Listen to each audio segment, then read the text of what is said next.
Who are the Chinle Valley singers? What do you think of when I mention the word China?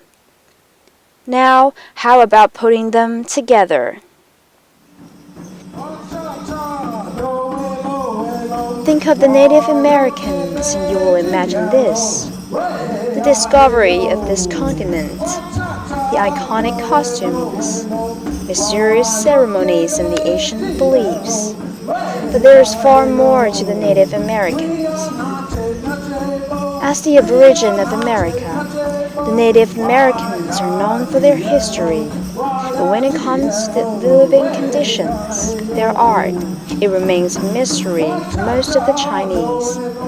However, we can now get some clues from a 4-day visit paid by a group of Native American artists. That's right, they are the Chinle Valley singers, who for the first time came to China. What will the collision between these two time-honored culture trigger? How will the modern society have impact on the tradition? Let's find it out. The 10th of November is just like any other Saturdays. The Pudong International Airport, with the biggest throughput in China, receives all the international flights to Shanghai and provides warm welcome from dawn to dusk. The only thing special is that the group of the Chinle Valley singers finally arrived at the Pudong Airport at 6:45 p.m. after the 20-hour flight. For the most of them, the first visit to this remote and mysterious nation made them thrilled, though exhausted. My grandma, I think this was the first country she wanted to come to. She's always said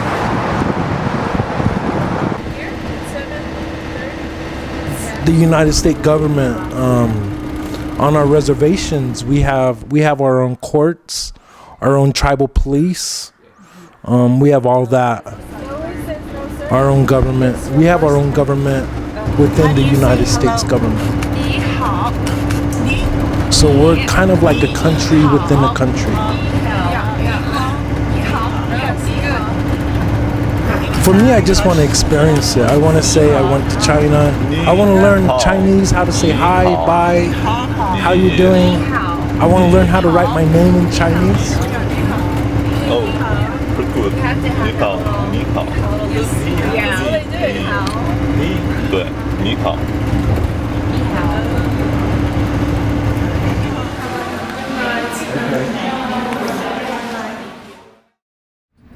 The first light broke the peace of the morning of the 11th of November, bringing the best weather for outing. 9 in the morning and they've already prepared for the trip. Though it will take 1.5 hours to get there, but they don't seem to be bored at all. After the departure from the downtown, we drive along the Changjiang Bridge, which is amazingly 16.5 kilometers long. Chongming Island, the third biggest island in China, also the biggest sand island in the world, has a 1,300 years history dating back to the Tang Dynasty. Chongming Island is a natural preserve in the metropolitan Shanghai. It is also an abundant place with fertile land and numerous wood resources. This is the first stop of their journey. They are having lunch at Nongjiacai. Nongjiacai is a restaurant which is famous for their original recipes. The ingredients used in the food there were all produced by locals, and they also cook food in the traditional ways, preserving the original flavor and nutrition. While looking forward to the lunch, all of the Chinle Valley singers were entranced by the way the chef prepared the food because he was slaughtering the hen. They were about to eat right in front of them. This is a very natural way of preparing food, really attracted their attention. However, the most frightening and unusual custom for the Chinle Valley singers was to use the chopsticks and get food from the same dish. But we can also tell that they are satisfied with the Chinese lunch from their facial expressions.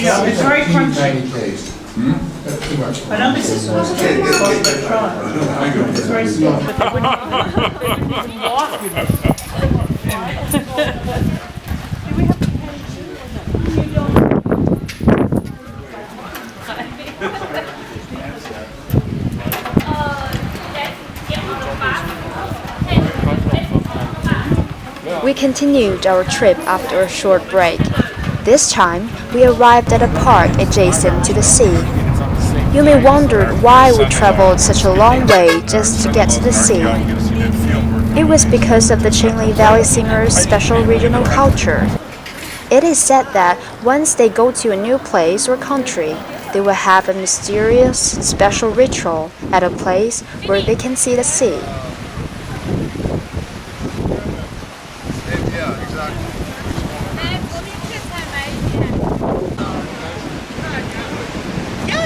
It could be Portsmouth.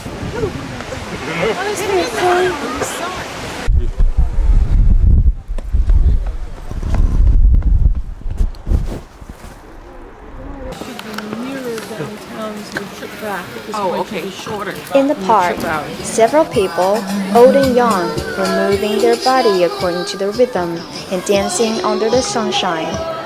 It is the Chinle Valley Singers' instinct to dance. Some of them can't help dancing with people they just met for the first in this open-air dance party. Although they can't chat with each other, they can communicate through dancing.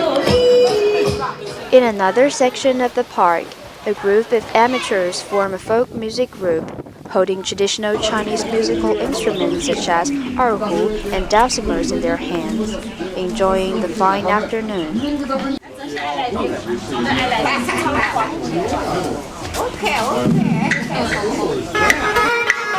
Seeing foreigners coming, the folk music group becomes so excited that they play a traditional Chinese song for them.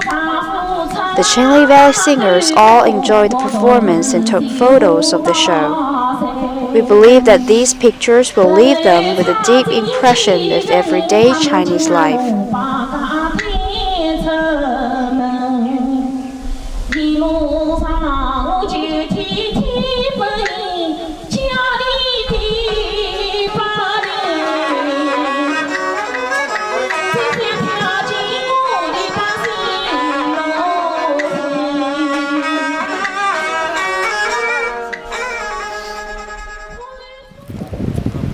After the park, we arrived at Shouwan Temple, one of the four most famous temples in Chongming Island. It was built in the Southern Song Dynasty and has a history of more than 700 years. To Chinese people who believe in Buddha, temples are common sights, but to the singers who come in from America, this quiet and historical temple is a rare sight for them. It is in autumn. The little bells are ringing in the wind. The smell of the scents flows in the air. The attic is decorated with lotus flowers and small statues.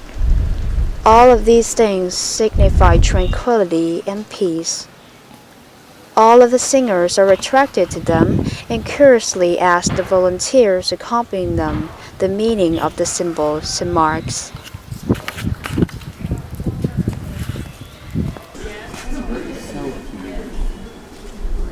And the weather is perfect.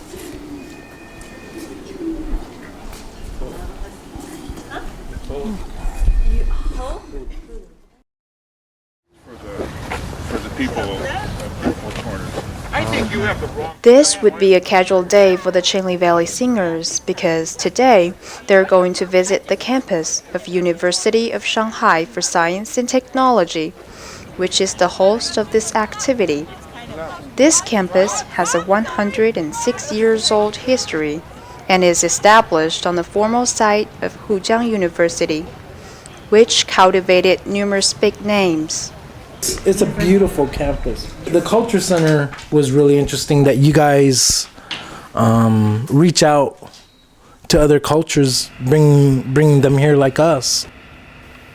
This is an English class in USST, and this is where our guests are going to visit.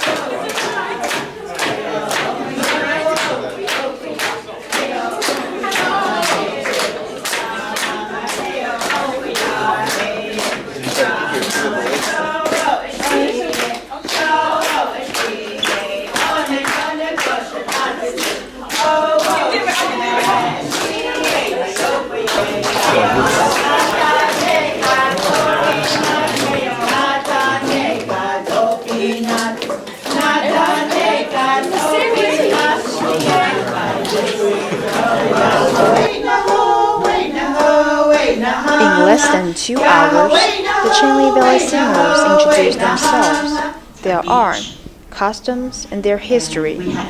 They dance with the students and teach them to sing, right in the classroom. That code was never The broken atmosphere on of this battlefield. class was brisk I until believe one there of the was- singers told us a story during the Second There was World the War. original 29 soldiers, but there was, I'm trying to remember. Yeah, there's only one left now of the original 29. But it's really, really interesting to look into. If you guys have a chance, is looking just the Navajo code talkers, because the Japanese kept breaking our codes, and there's a movie they made recently too. It's called Wind Talkers, and it The really story goes in is a depth prototype of the about- movie Wing about Talkers. the whole It is thing. about how the Native Americans used their language as the code and accomplished the mission. We have, I have a grandfather that was part of the original 29, and he was just recently decorated for being one of the original 29. But our grandmother went to DC. Obama gave her an award for being a serviceman during the war. At 4 p.m., the Chinle Valley Singers come to the American Culture Center, a villa built 100 years ago. We have coffee hours in ACC every Monday afternoon, offering coffee, desserts, and place to talk. Now, the Chinle Valley Singers are enjoying the coffee hour with Chinese students who are very interested in American culture. This is a conversation between the artists and the students. It is also a conversation between Native American culture and Chinese culture. Hoops represent a circle of life. I've been doing this dance, gosh, for a while now. The dance originated in the Southwest by the Taos Pueblos. The circle is a real sacred shape in the Native culture. Kind of like the circle of life. Like, say when you're a baby, you're born on your back. You go through, you're an infant, you go through your teenage years, you become an adult, and then you go through your golden years, and then you pass on. But you pass on, you lay down on your back, and it's a complete circle. And that's the circle of life. The coffee hour lasted for 2 hours. People were enjoying so much that they barely noticed that it had already turned dark outside and the street lights had turned on. After wrapping up the coffee hour, the Chinle Valley Singers had to eat jiaochang for dinner. They're going to have hot pot, a kind of Chinese food. Tired and thrilled, they're sweating, blushing, eating from the boiling hot pot.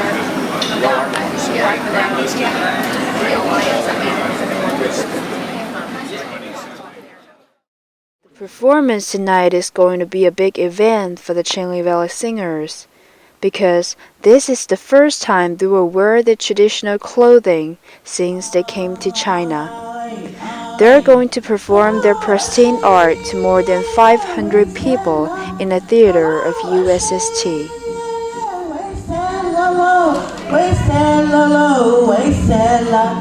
Hello, Ashay, yeah, yeah, way Sella. Yo, way, oh, way Sella. Yeah, yeah, way, hey, yeah, way, na, oh, way, na, oh, way, na, yeah, hey, na, yeah, hey, yeah, na, sa, yeah, hey, yeah, hey, yeah, way, oh, way.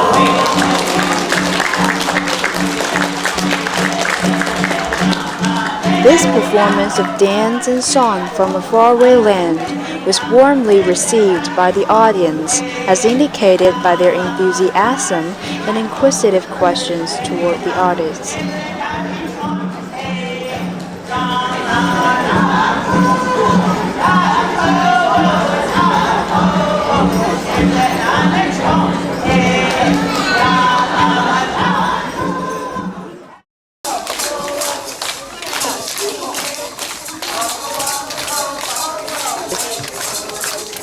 The last stop of their trip was at the USST primary school.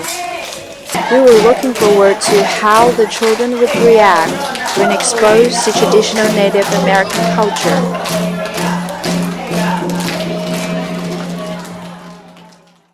For regular Chinese adolescents, Native American culture is only accessible in books or in cartoons. But this time, the gorgeous traditional costumes and the unfamiliar exciting dance at the presentation surprised the children deeply.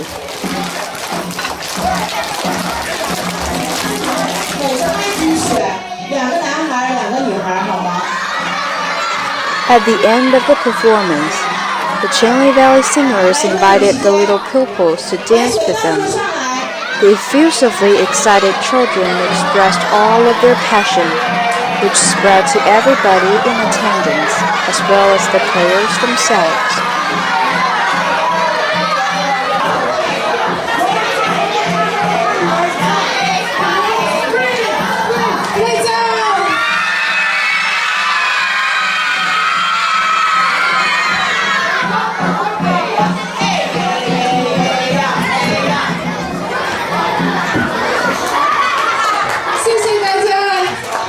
With the kids, they're a lot more younger, more energetic. They wanna come up and do it. They wanna jump in. They wanna learn. They wanna grab. They wanna do it.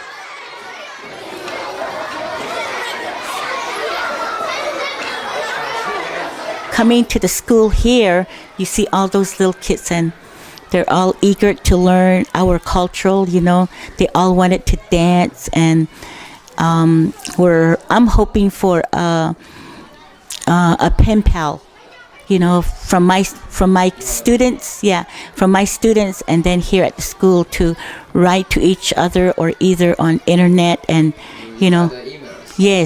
email, and then write or either draw pictures, then they can learn about your culture and our culture over there.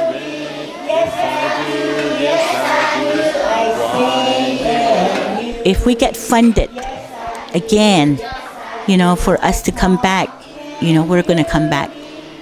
So I would say, I really enjoyed coming here. We all enjoyed meeting people, trying your food, and then also a lot of different places that we've been. So interesting, and we just love this place. Thank you for inviting us. We're wonderful students. We're wonderful children. Thank you very much. This is the Chinle Valley Singers in China. Although the 4-day visit in USST is coming to an end, the conversation between different cultures will never end. And this is my sister, Anita Davis. And this is my niece, Jovita Richards. And then also my granddaughter, Leslie Boteller. And my nephew, Darren Deswood. And also another nephew of mine, Brandon Guthrie. And we are the Chinle Valley Singers. Thank you, and